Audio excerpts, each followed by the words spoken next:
Have you ever looked at yourself in the mirror and thought, damn, I look just like my mom?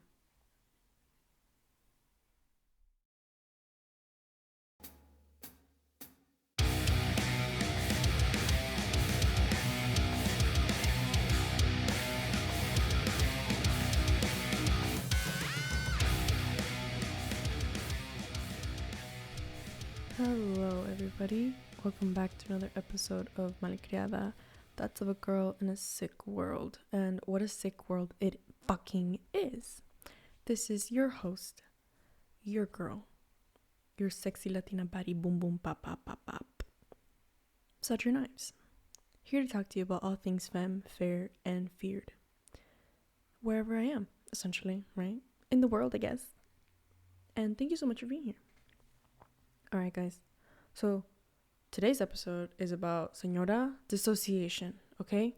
Señora Dissociation is what I'm calling it. Calling this phenomenon, this thing that is happening, and I'm currently going through it in my life. Which, basically, it's just growing up. But I want to put in the feminine perspective. And when I say feminine, it's because of a lack of a better word. I would very much prefer, like, I don't know, like pussy pop versus mask with our ever changing language. But yeah, but I think that's happening, honestly. I feel like we are straying a lot from the binary language, the just feminine and masculine. I think because we're little humans with itty bitty brains, we really lack the ability to not just put everything in a this or that category. Like, I feel like we want to so bad because, I don't know, for some reason we just want to understand everything, and we're curious about everything, and we feel more powerful once we think we know something to the full extent. And I've struggled a lot with that, with control of knowledge and just trying to prove everybody wrong, you know what I mean? But when I think about, like, oh, there's femme and there's mask, now I think about, like, oh, this is like style wise. I just think, like, okay, if you're dressing mask, it's more straight lines, it's more this, it's more that. But then there's people who mix and are still masculine and are confident in their masculinity and wear quote unquote feminine stuff. And then that begs the question, okay, well, does that make it feminine or masculine? And that's the feminine in the masculine, and how, like, the yin and yang is, the good and the bad and the good. But the thing is, these aren't bad. These things are bad. They're just things that are styles, aesthetics, expressions. I think that's just how it is. It's just how we show up and how we carry ourselves through the world. And because we have been told that femininity is just one thing and masculinity is just other, we will naturally draw ourselves to, okay, well, I'm a girl, so that means I'm feminine. Yes, baby boy. That's my editor. Would you like to say some words? Come here. Say hello to the people. Oh, you're quiet now? It's quiet. Ain't no bag talk. Tell them how you're doing a very good job editing all my episodes, Kiwi. Why don't you say anything now? Okay, you smell like Apple Jacks. Okay, guys, sorry. Yeah, so if you guys didn't know, my editor is my cat, Kiwi Quiñones, Mr. Quiñones, hello. He edits all my episodes. He is a whiz. He's learning. He's very, limited because, well, not him by himself, but, like, computers are not made for cats' paws, right? So, like, sometimes he wants to hit, like, the O, and he hits, like, IOP, like, a lot at the same time. So that's a little hard for him, but he gets it done, and he still meets his deadlines most of the time. He didn't meet his deadline for the last 2 weeks. He was slacking, but honestly, I gave him a break because, like, mommy, like, son, like mommy, he's tired, he's ippy, and he is healing. He has trauma, not from me, from his from his previous mother. She abandoned him, left him in the streets, and then the shelter took him in. And then I came to get him, so we're healing together. It's been a long time. Yeah, sorry I didn't post for the last 2 weeks, you guys. Honestly, I struggle a lot with being motivated to create or say anything that's on my mind because I don't think anything I say is worth saying. I'm like, oh, well, everyone said it already, so what's the point of me saying it? Like, people are already doing the thing, and it's like, yes, but you need more people doing the thing for other people to also do the thing and to reach other people. There's a lot of people in the world, and I don't think people realize that. Because they're like, oh, like, I'm not going to be able to do XYZ goal because this other person already did it and they already have this huge following. And it's like, but yeah, but they're succeeding and they're doing all that stuff where they're doing all that stuff. Like in another city, in another world, in another like part of the country, you could bring that to wherever you are. And if there is already like a lot of like stuff and where you are, that you want to create more of it, then you should find maybe another place to do it, where bring it to another place that it's not so common. So yeah, moving on. Sorry for the little tangent. Femininity, masculinity. This is my take. My take on the transition between being a señorita, a girl, to a señorita, to a señora. And I'm entering this era of adulthood where I find myself mirroring my mom's actions. That's the biggest role model I had as a woman, you know, as a motherly figure, a nurturing figure, a feminine person to look up to. It was my mom. Every time people would ask me, like in school, you're like, oh, who's your best hero? Who's da da da? I would usually say like, it's my mom. I remember her being very passionate, and I got a lot of my like some people could call it something different. I call it like my gift and my spicy noodle sauce. Some people call it crazy, but I digress. I noticed that we have very similar mental health issues. Obviously because she's my mom, but also because we're both conditioned and thrown into society and the world as with the label of woman placed on us. I think that every time I would look at her, every time I would be existing with my mom, like I'd be like, yeah, she's my mom, and I feel safe. I feel safe, but I feel her sadness a lot. She had no one else to really talk to, and as a lot of Latina immigrant mothers don't, like a lot of them, not all, there's some people with great houses who are supportive and are very honest and vulnerable with each other, and I'm so happy that I'm seeing a lot of that. So that's good. Yay, good for them. I'm so happy for them. But a lot of kids don't get that, and I was one of those kids. And I would always see her sad. She was always in a state where she did what she had to do, but as soon as she did what was expected of her, she wouldn't do anything else. She wasn't living a life, essentially. She was saddled with, yes, baby. She was saddled with, like, a family. And I feel like not only me, but of course I would understand her, because who else gets women but other women, you know? And we're only a generation apart, and the fact that things haven't changed all that much is insane to me. And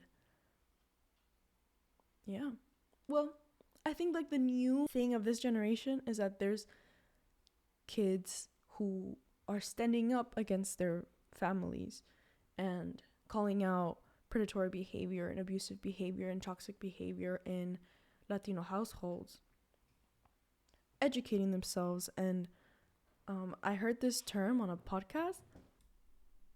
Okay, I actually forgot if it was a podcast or a TikTok. I really apologize for that, but I remember that it was an indigenous person, talking about how when we talk about decolonization and learning about how our ancestors were colonized, essentially, we still always center the colonizer. They're still always the main point of everything, even in our process of healing, even in our process of decolonization, like even the word itself. They encourage the use of the word indigenize and re-indigenize. So that's what I'll be using. So I didn't want to be like just throwing a new word out there and you guys like, what the fuck is that? But I feel like you guys can understand it from context clues. But anyways, I digress. Re-indigenize. Yay! A lot of people in this generation, I feel like, is re-indigenizing their belief systems and just going back to their roots. And although they're very messy and hard to get to because of all the division that has been happening and has been established, they're still trying. And I'm talking about the kids who actually give a fuck about indigenous beliefs and indigenous people, and not just people who like say like, oh, I'm spiritual and like I am allowed like, no, not those people. Because that's very much still white supremacy, very much still capitalism, very much exploiting something true and honest into for money. So yeah, so shout out. I know it's hard and confusing, but I'm in that spot where I am transitioning from a teen, a kid, to a little adult, like a new adult. And big part of that is spirituality, and shifting belief systems, rewiring your brain. And a lot of people don't talk about this, and a lot of people do. People who listen to me do. People who I follow do. Not like no one talks about this, but it's not mainstream. It's what I mean to say. The hate on capitalism is not mainstream. If anything, it's satired. Like the way it's portrayed in movies and media, it's like, oh yeah, well that's what they just say, like, oh well, that's for everything. Well, of course, like, oh, you're a capitalistic pig, asshole. But then like they are the capitalistic assholes. So hypocritical, so this, so that. I don't believe anything, right? But again, back to the fucking point, Z, oh my fucking god. The point is, in the healing process, in the transition from child to new adult, there is a lived experience, which is what I'm coining as Señora Dissociation. I've been noticing that I've been associating so much, and specifically when I do things that I would see my mom doing when I was younger. I was always a romantic. I was always like a lover person. I was always like, oh, I want to get married. I wish like I knew more about what marriage was before like I decided to like not think of it as my biggest aspiration, but when I was a little kid, I thought of it as my biggest aspiration. I just got lucky that I met someone who loves me and isn't a complete asshole. I know the bar is in hell for men, but I will not be held responsible for that. He is not trash. I really got lucky, and I was gonna secure it with a ring. Why the fuck not? In a fucking world that still treats women like objects, still treats them like they are disposable. I'm in a relationship where I don't feel like that, and it's really hard because my defense is always like, he's gonna fucking take all the money and leave you for another woman like your parents, and he actually has hoes, and no man is like good. And it's hard because once you get to that realization, it's like the underneath layer where it's like, oh shit, yes, men have been socialized as horrible people, horrible human beings, the elitists, the gatekeepers of success and society and whatever. Men do a lot of bad things to women. You find that out as a kid. You see how your dad treats your mom. You resent your mom. You resent your dad. You get confused on who to trust. And then women who are, and people in general who are healing these toxic ways of thinking, which the fact that is true is so sad. It's like, oh, you shouldn't say all men. Yeah, but like, it's a lot of them, and it generally scares me. You can't tell me like, hey, like, it's not right for you to have these doubts in your head over your husband when you have been proven since the day you were born that men are not reliable. My dad was not there when I was born. My dad never, always forgets my birthdays and never gives me gifts for my birthdays. Yes, he provides for me, that's separate, but he never gives me a gift that says, I know you. He brings me food. He feeds me, he buys me things I need for school when I was a kid, right? But that was because his whole identity was just, I'm a dad and I'm a provider. That's what I do. That's all I can do. Moreover, on my dad's stuff. But it's not, I don't think it's invalid for girls to be questioning their, or having these doubts over their male partners, because you guys have hurt women. You guys have a history of hurting women. All the horrible stories I see on fucking TikTok, dude, of like women like saying like, oh my god, like he left me after 6 years and da da da da. Like, it terrifies me to my core. So I understand the rise of these women who are like, oh well, he better fucking pay for everything, and he doesn't. Oh, he should be like, you need to talk to him a certain way so he whoop-de-doos, so he does all the shit you want, but don't tell him directly that you want it. You have to let him do it on his own. And it's like, don't communicate. Like, is that what you're preaching? Don't communicate, but be a little like intentional with your words so that they read context clues and like, I don't know, like manipulate their feelings into doing something like that you can just ask for and like say like at the beginning when you guys like just meet and say like the expectations for their relationship. And there's a lot of games that people are playing that are unnecessary, but they happen to work or happen to complete and give you this type of result. Like, for example, like I saw a girl was like, oh, like if your boyfriend never like opens the door for you, just like don't do it. Or call, or if your boyfriend doesn't want to drop everything to go fix something for you, tell him that some other guy is doing it for you, and then they'll do it. So you're using his own masculinity to your advantage as the ultimate feminine. And it's like, I completely understand the intention behind it, because it's true, we do live in a society where the balance is tipped in the favor of men, and therefore we can never be equal. And therefore, when people think, oh, a 50-50, that's insane, given the fact that women literally don't earn as much as men, aren't treated equally to men, aren't fucking respected the same as men, aren't given the credit as men, why should we behave equally in a relationship? And I understand that whole aspect of it. But then there's the aspect of, okay, what about what do we teach boys, little kids? What do we teach them to aspire to? Because we shouldn't also teach kids, or anyone at all, to aspire to marriage. To aspire even to specifically love and being loved by another person. I don't think that's a proper thing to do.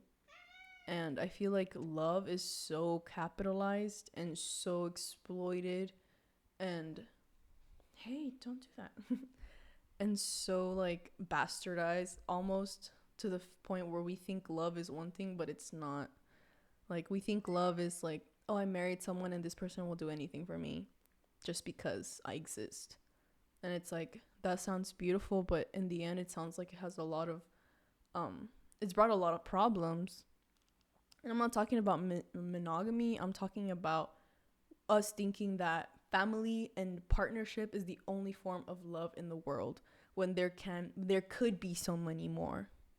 And we could cherish love of friends, of partners, of community, of workers, of employees, of creatives, of everyone the same. I think that's really beautiful if we could all see like love like that. but we can't. We're shitted into a world where people just want, like, the biggest aspiration that girls are taught is to be a wife, and the biggest aspiration like a man is taught is to have a wife and be rich, have businesses. And yeah, like, again, like, it's just very binary, and I feel like it excludes a lot of queer folk also. It's like, oh, you're the feminine and the masculine. What if your partner is non-binary? What if your partner is trans? What if your partner is non-conforming? What if your partner is XYZ, XYZ? Like, do you know what I mean? So it's like, I don't know. I feel like in everything I want to stay away from the binary as much as possible, and I feel like these ways of thinking enforce it, and I don't want to do that. Yeah. Moving on. That's just one of the aspects of Señora syndrome. Well, Señora syndrome. Of Señora Dissociation. It's not a syndrome. I love Señoras. Señoras are the best. Honestly, I feel like it's so much easier to talk to Señoras and than to talk to, like, people my age sometimes. I love Señoras. I'd rather talk to an old lady than to, like, I don't know. Okay, that's not true. I find a lot of people interesting. Moving on.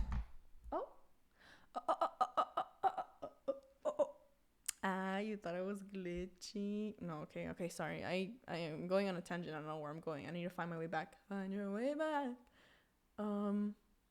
Okay. Yeah, that's one of the aspects that I'm, like, dissociating myself in with Señora Dissociation. Like, it's like, oh, I'm married now. Like my mom. And I'm cleaning and I'm cooking and I'm managing the household. I'm doing all the things that, and it's a lot of stress. And I see that my partner is stressed as well, my husband. I see my husband stressed so much. Like, he is the one working in our marriage, and he's the one who makes money for us. He's the one that sacrifices himself into the machine so we could survive. Yeah, okay. And I see how we were just like niños cagados, like 2 seconds ago, fucking around, making out, sneaking around, me picking him up, us going to the park, being stupid. And now we're in a whole ass marriage. He has a 9 to fucking 5, and sometimes it's even overnight, over this, blah, blah, blah. And the division of the labor is hard sometimes for him to complete because he's always at work. Like, it takes up most of his time, and the little time he has when he gets home, like pobrecito, like, damn, I feel bad. And he just looks exhausted. And the way I'm thinking about it is like, yeah, I feel bad, but I meal prep for him. So then I don't feel that bad. That's another thing. I find myself, like, thinking that I'm not enough. I'm not contributing to our partnership enough sometimes because I don't make money and I want to help him. But that's another thing. Like, the labor I saw when I would see my mom, like, I think she's one of the most hardworking people ever. She would rearrange. She would sometimes try to decorate. It wasn't her strong suit, but she would try so hard. And when she found out about Pinterest and Facebook and all that stuff, like, she's getting better. Anyways, she would help my dad work sometimes if she could, because she's just she's a ride or die ass bitch. Like, that's my mom. Like, see, like, tiene su tóxico. But she's super tóxica. They're both tóxicos, and they're old at this point. They're not young anymore. They're old. Not old like elderly. They're just, like, old, mature people now, I always valued the work that my mom would put in. And I would see her all the time. And I'm doing the same things.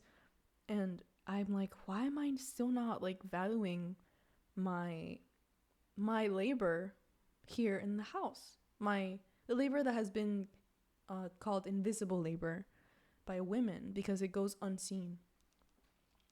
And it is a fucking lot of work. It's work doing our laundry. It's work doing the meal prepping for his whole week on Sundays.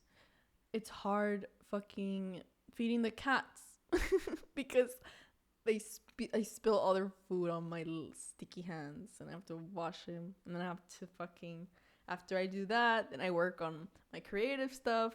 So I'm doing my creative stuff, my writing, and on top of that, I'm like, oh, laundry. Oh, I have to go do this. Oh, I have to vacuum every single fucking the rug and scrape the hair off by hand. All the cat hair off by hand. And then on top of that, I have to make myself food. I have to make myself breakfast, lunch, dinner. And then I have to make him lunch when he gets home. You know what I mean? And the weekends, I don't do shit. On the weekends, I'm like, okay, you're not working. I did all this the whole week. You're cooking. We're going on dates and, family meetings on Sundays.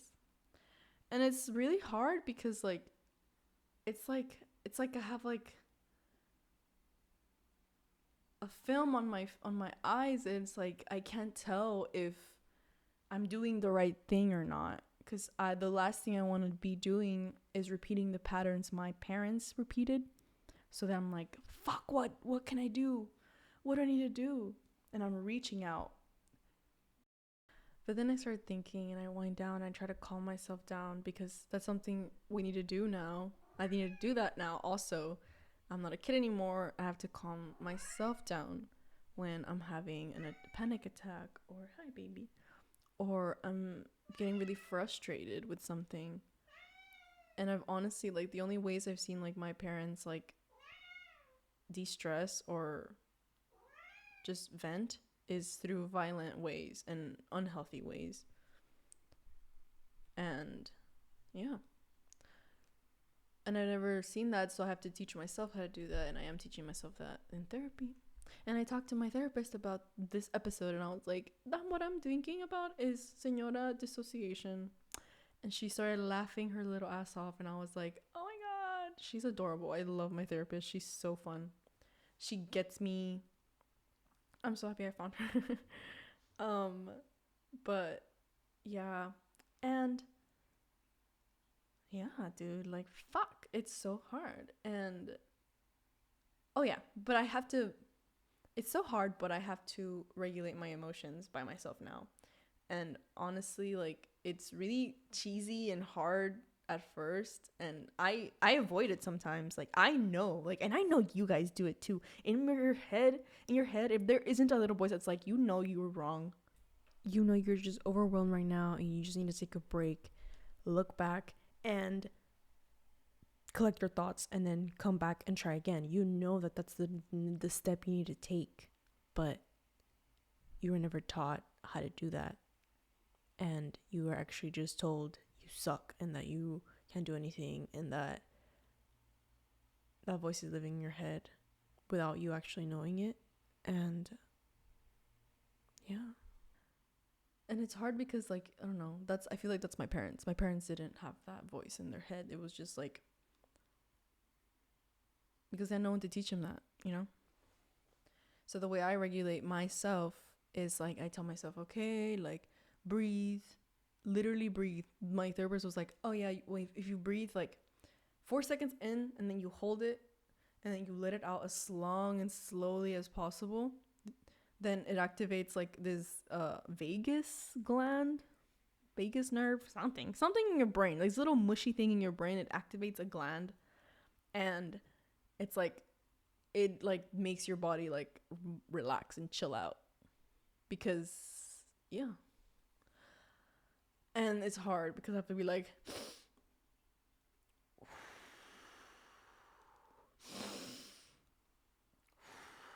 and when I inhale, I have to roll my eyes back. Like, you have to do it or it's not gonna feel good. And then boom, I feel like, and then I pay attention to my lungs, and I feel my lungs like expanding, and I feel like the little oxygen flow through like my lungs. And I've never paid attention to myself like that before. I've never paid attention to my body before, and it was always really, really, really hard for me. to pay attention to my patterns, myself. It was hard to pay attention to myself because I didn't think I mattered, because I was never I'm the middle kid. Like I am an older sister, but I'm also a middle kid.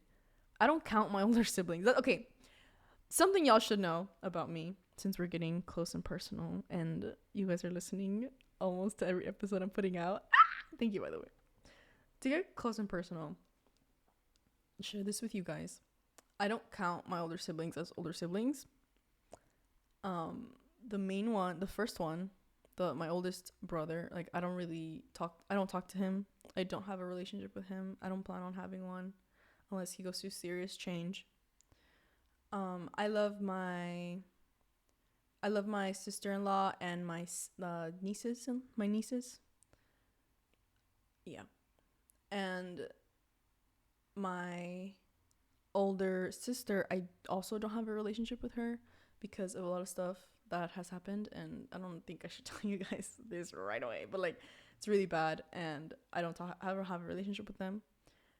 And yeah, so I consider myself the older sister of the family because for the longest time my whole family was just my mom, my dad, and myself, my little two siblings. So yeah, they skedaddled. We were apart, so for a really long time it was just 3 kids and my mom and my dad, and then the older kids are old as fuck. I'm kidding. No, they're not that old. They're actually really, really young. But yeah, I consider myself the older sister. So if you hear me say older sister things, like it's true, but it's not true, but it's true. Literally in that order. It's true. Technically, I am an older sister. It's not true because I'm not the oldest sister. But then it is true because I don't count them as my older siblings. So suck my dick. Oh, fuck. Being a sister, being the middle child, again, back to the middle child shit, you kind of fade in the background and no one really cares about you. And you're just like used as like a little like add-on, like, oh, take your brother with you so you could take care of them and I don't have to watch him. Or go be with your brother and sister. Go entertain them, go help them with their homework. Just go hang out with them because you're all kids, so you should all be together or whatever. Very innocent way of thinking that led to a very close relationship with me and my siblings, but also a lot of fucking problems with my siblings, myself, and my parents. And it sucks because like I never thought about myself. I never been with anybody. Like I never thought about myself. I was always thinking of, okay, what do I need to do for my siblings? What do I need to do for my mom? What do I need to do for my older sister? Because my mom would just send me off to do little errands for her. She'd be like, go talk to your older sister. She's sad. Go talk to your siblings while I talk to your dad. Go talk to da, da, da, da, da. And yeah. And the few moments of time where I could find myself like be alone, I would like draw or like sing or talk to myself, but I couldn't really express it because we all shared rooms. It wasn't a safe environment for me. It was a very abusive environment for me. And like everything I did was just like laughed at or attacked. Like, like now I'm like realizing this in my solitude. Like when it's genuinely like there's no other voices around to judge me. There's no other eyes to make fun of me. There's no one to tell me that I'm cringe. No one to tell me that I can't sing. No one to tell me that I dance like Cheryl from Riverdale. Like there's no one to knock me down, essentially.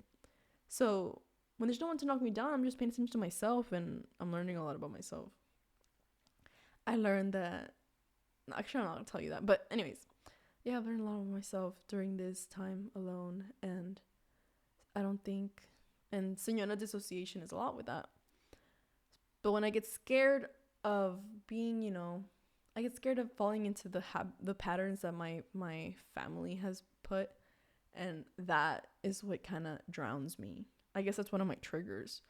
When I catch myself in a similar situation, I shut down and I think I go into an episode, which is what happened. These last 2 weeks, because not episodes, but just like a creative block. And I was just like, just like resting on my couch and not really like, I'm trying not to think. I was just trying not to think, essentially. I was trying to avoid thinking and dealing with my emotions, but I got through it. I broke down, then I talked about it with my therapist, and now I got shouted out through the other way, a better person and a more mature person and a person that could see the whole perspective again. And the whole perspective is, and I have to keep reminding myself because then I'll go crazy, that my parents have trauma too, and my parents are just big kids just like me who never got taught how to do anything except they had it like really, really like bad. My mom, like, just pobrecita my mom, you know? But I don't think about her like that. She is doing her best and she is trying to be happy and trying to find happiness in the life she's made for herself. So that's always commendable.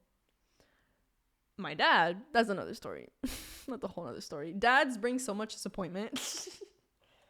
If you're fucking like a first gen daughter, like, you know how disappointing fathers can be. And yeah. Señora Dissociation. What has it taught me? What can I learn from this Señora Dissociation? I'm trying to learn of them as warnings. If I'm ever catching myself in a part where playing a role or doing something I don't want to do, then I need to change it up.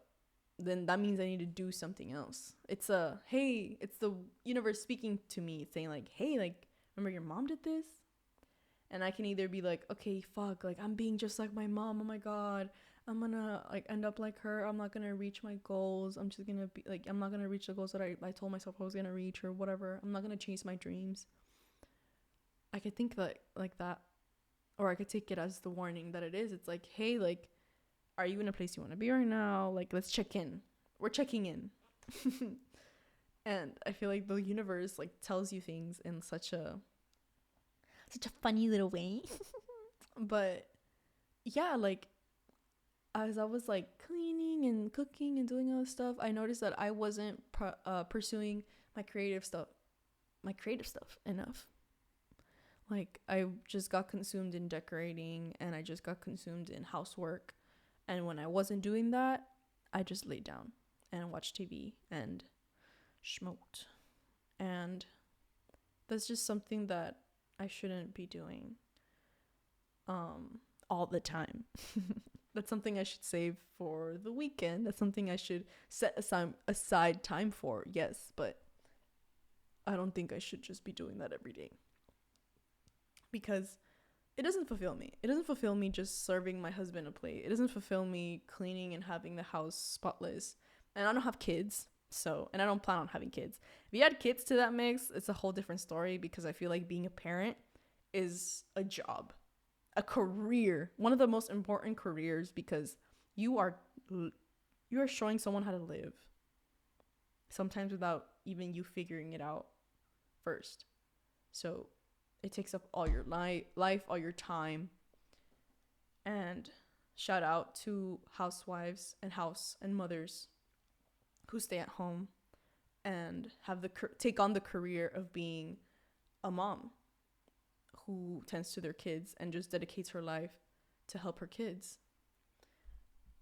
Hopefully, like, she already had a passion, or maybe kids are her passion. I know I love kids. Let me tell you, I fucking love kids. I love talking to kids. I love their little ideas and their little like logic. Like, when I hang out with my nieces, like this little girl like is 3 or 4 and she gets to put all these things together already. You know, like, fuck.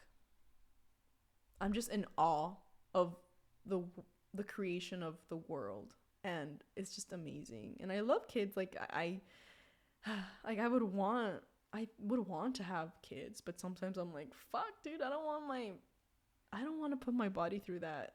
I feel like I've endured so much pain as it is. I've been just putting myself through pain, like myself. And mentally by replaying trauma in my head over and over, neglecting myself by not telling myself like, hey, like, you have the right to do whatever you want, actually, and you don't have to just be here. and live your life for other people when you aren't a parent. And yeah. So if you find yourself having Señora Dissociation, try to take it as a warning. Try to take it as a, hey, let's check in. Don't be scared. Though growing up can be scary. I don't know, like, if you're here, you're malcriada, you're a little spooky Latina, you're a little emo bitch. You like scary stuff, no? Uh-huh. Yeah, you like scary stuff. No que todo spooky, no que toda rar, no que toda normal people scare me. Ponte las pilas. No, but in all seriousness, like, when you put it in simple, just like it's this or that, it pisses me off. I understand that. So I'm not going to put it like that. It's not just like you need to be positive. It's not just you need to stop thinking negatively. It's going through the process of it. It's going through the, why do I feel like this? Who made me feel like this? What can I do to not feel like this? What can I tell myself? And what can I believe in that'll help me and protect me from this way of thinking? And it's a journey. It's not just, no, I'm just going to choose not to see it that way. Because it's not. And I hate when people just chalk it up to that. It's not, but that's like the most basic way to explain it. So that's why I feel like most people say it, right? No hate to people who just preach thinking positivity, but it's important for us to remember that we are healing, and not just in our mental state, but the world is healing and re-indigenizing. And that is going to be a whole shit ton of work. The expectations that we should have in healing shouldn't be the first thing you think about, shouldn't be the outcome. It has to be like the steps. And it's hard. It's really hard. But honestly, like, it feels good. It feels good at the end. It feels good. That's why people are so happy to preach it once they already reached that part. Well, I'm here and I haven't reached that part. I've reached the part where I can finally be outside and not in a toxic environment. But I haven't reached the part where I am not triggered, where I don't have panic attacks, where I don't have these episodes, where I don't question my reality, where I don't think that like people are real. I'm like, that motherfucker like there is not real. That's literally me, dude, in my mental breakdowns. But honestly, like, I don't hate the way I feel. I don't hate how I express myself. I don't want to be ashamed for the way my emotions show through my body and my senses and my words. I don't want to be shamed for that. And that's stupid that people do shame you for that. Like, it's not you, babes. It's not you. And I think that people need to be like, that's another thing people need to tell themselves in fucking therapy. Hey, like, it's not your fault, not just because you didn't do all this fucking up, but also because the world is burning because capitalism, because of all this. Like, you're not failing. You're not an imposter. You don't not deserve this. The fact that you made it is amazing. The fact that you are trying something to do something in this world, in this really, really, really hard, rigged, sick world, that says so much. That speaks resilience. That speaks the good will always shine through. The truth will always come out. And I really believe that. I really believe that a lot. And I find comfort knowing that I'm on the good side. That I'm trying to push the good out. That, hey, yeah, the world was burning. The world was doing all the bad shit. Everyone was doing their own thing because they thought that nothing mattered and that no one cares. Well, I care, okay? It sucks caring because it hurts. But I don't know. I'd rather this pain than like taking advantage of people and having to live with that. Yeah. All right. Thank you guys for listening to another episode of Malcriada, That's of a Girl in a Sick World. I hope that you enjoyed this episode on Señora Dissociation. I welcome you to explore yourself and to be kind to yourself in this time of growing. If you're a child, fuck, dude, like, it's hard. Good luck with that. Call me and like check out my podcast again when you turn 21 and then see how or 18 or whatever and see how much I was right. Okay, anyways, thank you so much. This was your host, Saw Your Knives, signing